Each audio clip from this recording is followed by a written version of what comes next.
ఎన్నో సంవత్సరాల నుంచి ఉండే సత్రాన్ని అంత వాళ్ళ కనీసం నోటీస్ ఇవ్వకుండా ఇంటిమేషన్ ఇవ్వకుండానే పడగొట్టడం అనేది ఎంతవరకు కరెక్ట్ అనేది ఎండోమెంట్స్ అధికారులు అంటే ఈవో కానీ అంటే ఈవో వితౌట్ ఈవో పర్మిషన్ అంటే ఆయనకు తెలిసినో తెలియదో లేకుంటే వీళ్ళు ఏమన్నా చంద్రశేఖర్ రెడ్డి అనే అతను అంత చేయాల్సిన అవసరం ఎందుకు వచ్చింది అనేది కూడా ఒకసారి ఆలోచన.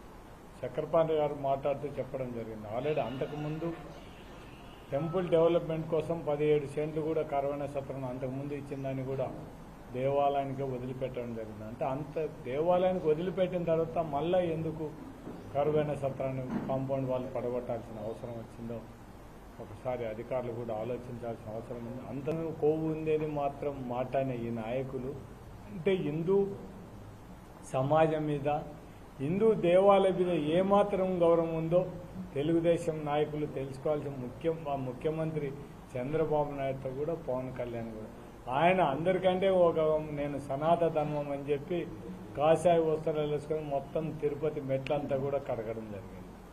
రైట్. ఇప్పుడు పవన్ కళ్యాణ్ గారు ఇప్పుడు దాంట్లో జంతువుల కొవ్వు లేనది తేలిపోయింది కాబట్టి మీరు ఏ విధంగా మీరు పైనుంచి కిందికి గడుగుతారు లేకపోతే కింది నుంచి పైకి మెట్లు గడుక్కుంటూ పోతారా?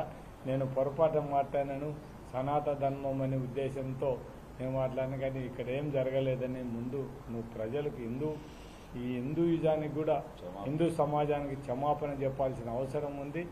దాంతోపాటు మీరు అందరూ కూడా ఈ బయట ఒకటి లోపల ఒకటి మాట్లాడేదాన్ని ముందు అందరూ నువ్వు మమ్మల్ని కాదు అలా ముందు నీ మనసును నీ ముందు నువ్వు మాట్లాడే మాటలు కూడా నీ మనసును స్వచ్ఛందంగా పెట్టుకో.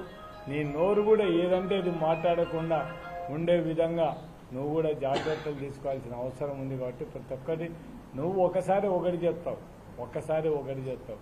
నువ్వే మా ఇంట్లో మా నాయన మా అమ్మ ఆరతి ఇచ్చే దాంట్లో సిగరెట్ కాల్చుకొని తాగుతాను.